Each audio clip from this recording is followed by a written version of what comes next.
दिल्ली में कोरोना की दूसरी लहर है और इन सब के बीच जो वेक्टर बॉर्न डिजीजेज है, डेंगू हो गया या फिर चिकनगुनिया या दूसरे जो बीमारी है, उनका भी प्रकोप है। आने वाले दिनों में पराली की वजह से और भी परेशानी बढ़ सकती है। तो क्या एक तरह से बीमारियों का मल्टीपल अटैक लोगों पर पड़ने वाला है या पड़ रहा है? इन सब बीमारियों पर बात करने के लिए हमारे साथ एम्स में मेडिसिन विभाग से डॉक्टर नवल निश्चल मौजूद है। सर, एक बात बताएं कि कितनी बड़ी समस्या फिलहाल आपको दिख रही है कोविड के साथ साथ डेंगू और ये दूसरी समस्याएं? देखिए, जो ये सीज़न होता है, जो बारिश का सीज़न होता है, इसके बाद हम नॉर्मली जो वेक्टर बॉर्न डिजीज़, जो मच्छर से पनपने वाली जो बीमारियां हैं, काफ़ी कॉमनली देखते हैं।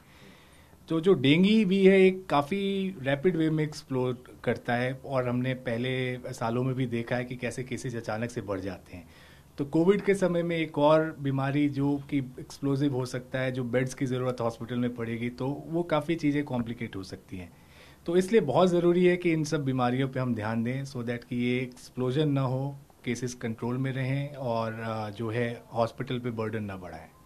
अगर हम बात करें फिजिकली की, जैसे कोविड में हो रहा है कि चेस्ट में ज़्यादा परेशानी आ रही है, आने वाले दिनों में पराली की वजह से प्रदूषण आएगा, उसमें भी लंग्स पे इफेक्ट पड़ता है। तो क्या हम मान के चले कि ऐसे लोग जिनको पहले से कोविड हो रखा है, कोविड से वो ठीक हो गए हैं, उन पर ज़्यादा असर पड़ सकता है उनके लंग्स पे? देखिए, सभी कोविड के मरीजों के लंग्स खराब नहीं होते हैं, तो इसलिए ऐसा सभी पे लागू नहीं होता है। बट जो भी प्री एग्जिस्टिंग लंग डिजीज़ है, अगर किसी को बहुत सीवियर डिजीज़ हुआ था जिसमें लंग इन्वॉल्वमेंट ज़्यादा था, पूरी तरह से रिकवरी नहीं हुई, तो वो डेफिनेटली ऐसे पेशेंट्स पॉल्यूशन के अगेंस्ट उनके लिए प्रॉब्लम हो सकती है। तो बेसिकली जो सीवियर कोविड वाले पेशेंट्स हैं, तो वो इस लिस्ट में ऐड हो जाएंगे जो लंग डिजीज़ हैं जिनमें पॉल्यूशन के चलते परेशानी बढ़ सकती है।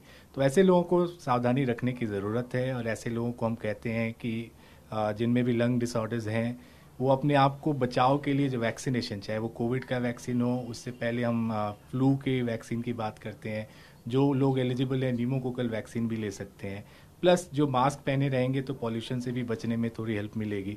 तो ये सारी चीज़ों से वो अपने आप को सुरक्षित रख सकते हैं। लेकिन ये सोचना कि सभी कोविड पेशेंट्स को दिक्कत आएगी, ये गलत है। बट डेफिनेटली जिनमें रेसिडुअल लंग डैमेज रहा था, जो बहुत बीमार थे, ऐसे लोगों को सावधान रहने की ज़रूरत है। अब अगर हम बात करें डेंगू की, तो दिल्ली और आसपास के इलाकों में, खास करके अगर हम वेस्टर्न यूपी की बात करें, तो वहाँ काफ़ी ज़्यादा डेंगू फैला हुआ है। दिल्ली में भी केसेस बढ़ते जा रहे हैं। ऐसी स्थिति में इसको आप कितना खतरनाक देते हैं? सपोज कीजिए कोई मरीज़ है जो कोविड से ठीक हुआ है, पहले ही उसके बॉडी का जो सिस्टम है बहुत अच्छा नहीं है, ऐसे में डेंगू का असर कितना खतरनाक होगा? देखिए, दो बीमारी हमेशा ज़्यादा खतरनाक होती है। हमने देखा है कोविड-19 के बाद जो पेशेंट रिकवर करते हैं, उनमें कईयों में लॉन्ग कोविड सिंड्रोम रहते हैं। कई में जो स्पेशली जो मॉडरेट और सीवियर डिजीज़ वाले पेशेंट्स होते हैं, उनके बाकी ऑर्गन्स पे भी इफेक्ट आया होता है।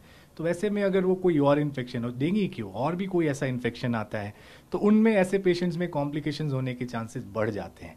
इसलिए बहुत ज़रूरी है कि हम सावधानी बरतें और कोशिश करें कि ये जो dengue, malaria, chikungunya plus water borne disease है, जैसे टाइफॉइड फीवर भी काफ़ी कॉमन हो, अभी के सीज़न में हम देख रहे हैं, फ्लू भी काफ़ी कॉमन हो रखा है।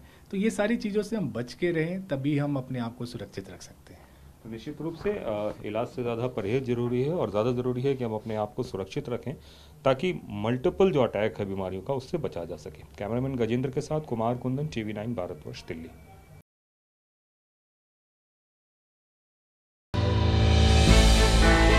हमने की गलती फिर एक बार, कोरोना ने किया दोबारा प्रहार। मास्क, 2 गज दूरी, करें अपनी सुरक्षा पूरी। कोरोना टीका हम सबको लगाना है, मिलकर साथ समझदारी से कोरोना को हराना है।